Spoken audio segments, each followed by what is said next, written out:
questo è un capodanno veneziano che per coincidenza fortuita cade nel primo sabato del Carnevale, quindi la festa per noi è doppia, no?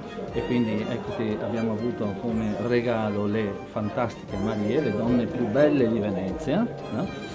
E questo è il Capodanno perché noi, il nostro calendario non parte con il sistema gregoriano ma parte dal 1° marzo a Monre Veneto e continua logicamente per 12 mesi. E questo è il Capodanno veneziano.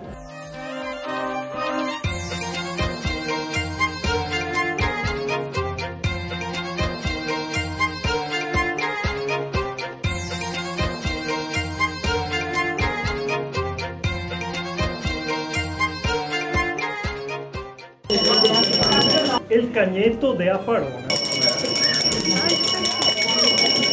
L'idea sarebbe di fare un esperimento pubblico, come faceva il vecchio Guglielmo Marconi, qui a Venezia, utilizzando nella frequenza delle telecomunicazioni classiche, del wifi per esempio, prendere e realizzare la prima comunicazione radio con le vorticità elettromagnetiche.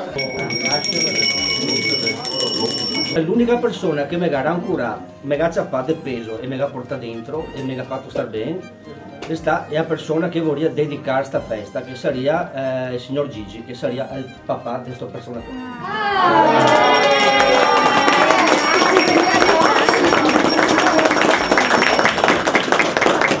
Che tra parentesi questa casa è dedicata a io. Ah sì? Ciao, si chiama capire.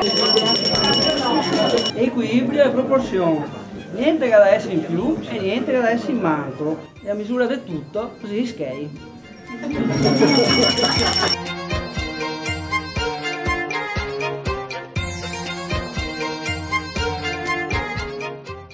Certo che vengo con te, vengo dove vuoi, tanto so come finirà ed avrò ragione, mentre mostrerai alla mia natura tutta la tua potenza. E fu quella giusta. La trasformazione e l'inizio della rivoluzione, le chiavi del padre e il suo potere, con l'occhio nero del tradimento, ha così inizio il grande processo. E rimango solo imputandomi di averti perso nel tuo labirinto.